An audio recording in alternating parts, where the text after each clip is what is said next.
भगवान श्री कृष्ण ने महाभारत का युद्ध क्यों नहीं लड़ा, इसलिए बने रहे पार्थ के सारथी। महाभारत में भगवान कृष्ण ने पांडवों का साथ दिया था। भगवान कृष्ण अर्जुन के सारथी बने थे।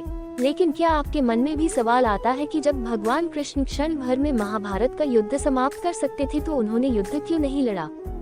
आइए जानते हैं महाभारत के इस रहस्य का सवाल। महाभारत युद्ध की तस्वीर जब भी आपने देखा होगा उसमें भगवान श्री कृष्ण को सारथी के रूप में ही पाया गया होगा। दरअसल महाभारत के महायुद्ध से पहले ही श्री कृष्ण ने कह दिया था कि वह महाभारत के महायुद्ध में शस्त्र नहीं उठाएंगे और न युद्ध करेंगे। पूरे महाभारत के दौरान कई विषम स्थितियां आईं, लेकिन श्री कृष्ण स्थिरचित बने रहे और उन्होंने अपना सुदर्शन चक्र नहीं चलाया, न ही किसी से युद्ध किया। बस एक बार ही युद्ध के आरंभ में भीष्म की मनोदशा और इच्छा का सम्मान करने के लिए और अर्जुन को कर्तव्य का बोध कराने के लिए श्री कृष्ण ने रथ का पहिया हाथों में उठा लिया। ऐसे में अर्जुन ने श्री कृष्ण के चरण पकड़ लिए और श्री कृष्ण से रथ का पहिया रख देने के लिए कहा। सवाल उठता है कि आखिर श्री कृष्ण ने युद्ध न करने की बात क्यों की? क्यों खुद को युद्ध से अलग रखा? क्यों वह महज पार्थ यानी अर्जुन के सारथी बनकर मार्गदर्शक बने रहे? आइए जानते हैं इस रहस्य युक्त सवाल का जवाब। महाभारत युद्ध के इस रहस्य को जानने से पहले भगवान श्री कृष्ण और अर्जुन के पूर्वजन्म को जानना होगा।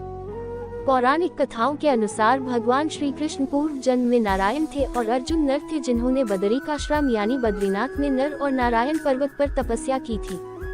नारायण और नर दोनों ही भगवान विष्णु के अंश से ही उत्पन्न हुए थे, क्योंकि उस समय सूर्य भगवान के एक असुर भक्त दंभोदभ ने सूर्य देव की तपस्या करके उनसे 1000 कवच का वरदान मांग लिया था। इस कवच के साथ यह भी शर्त थी कि 1000 साल तपस्या के बाद ही कोई इस कवच को तोड़ सकता था और जो भी इसे तोड़ता वह स्वयं भी मर जाता। इस वरदान को पाकर दंभोदभ अपने आप को अमर मान बैठा था और देवताओं और मनुष्यों पर अत्याचार कर रहा था। नर और नारायण को दंभोदभ ने युद्ध के लिए ललकारा, तब नारायण ने दंभोदभ से युद्ध किया और 1000 साल के युद्ध के बाद आखिर नारायण ने असुर का पहला कवच तोड़ दिया। लेकिन कवच तोड़ने के साथ वह स्वयं भी मृत्यु को प्राप्त हो गए। तब नर ने उन्हें महामृत्युंजय मंत्र से जीवित कर दिया और दंभोदभ से युद्ध करना आरंभ किया। यह युद्ध भी 1000 साल चलता रहा और नर ने असुर का दूसरा कवच तोड़ दिया। इस बीच नारायण ने 1000 साल की तपस्या पूरी कर ली और दंभोदभ से युद्ध करने लगे।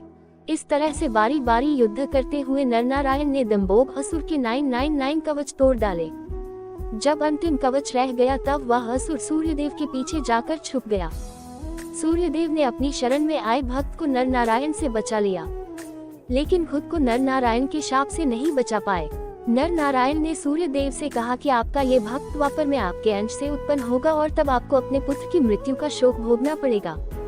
सूर्यदेव का वह असुर भक्त ही द्वापर में कर्ण हुआ, जो सूर्य के अंश से कवच कुंडल के साथ उत्पन्न हुआ था।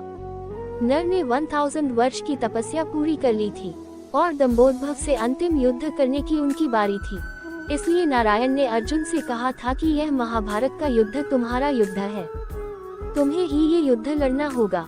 इस युद्ध में मैं मार्गदर्शक ही हो सकता हूँ। इस युद्ध को जीतकर तुम्हें कीर्ति की प्राप्ति होगी और धरती का सुख प्राप्त होगा। तुम अपना युद्ध नहीं लड़ोगे तो मैं भी तुम्हारी मदद नहीं कर पाऊंगा, क्योंकि कर्ण का वध तो केवल अर्जुन ही कर सकते थे, क्योंकि सूर्य के वरदान के कारण दंभोदभ को वही मार सकता था जिसने 1000 वर्ष तपस्या की हो। और कर्ण अगर जीवित रह जाता तो महाभारत युद्ध पांडव नहीं जीत पाते। इसलिए श्री कृष्ण ने अर्जुन को युद्ध करने के लिए कहा और स्वयं पार्थ के सारथी बने रहे। महाभारत युद्ध में भगवान श्री कृष्ण ने स्वयं युद्ध न करके अर्जुन से युद्ध के लिए आगे किया। इसके पीछे एक रहस्य ये भी है कि भगवान कहते हैं मैं तो मार्गदर्शक हो सकता है, बुद्धि रूपी रथ का सारथी हो सकता हूँ, लेकिन हर व्यक्ति का जीवन में अपना अपना युद्ध होता है और जो अपना युद्ध स्वयं नहीं लड़ सकता है भगवान भी उसकी मदद नहीं करते हैं। इसलिए हमेशा ये समझना चाहिए कि जब युद्ध हमारा है तो ये हमें ही लड़ना होगा। ईश्वर हमारे बदले आकर युद्ध नहीं लड़ेंगे। अगर सत्य की लड़ाई करेंगे तो ईश्वर सारथी बनेंगे और अगर असत्य की ओर से युद्ध करेंगे तो वह आपके सारथी भी नहीं बनेंगे और फिर कौरवों की तरह विनाश होना तय है। अगर आपको मेरी यह कहानी अच्छी लगी हो तो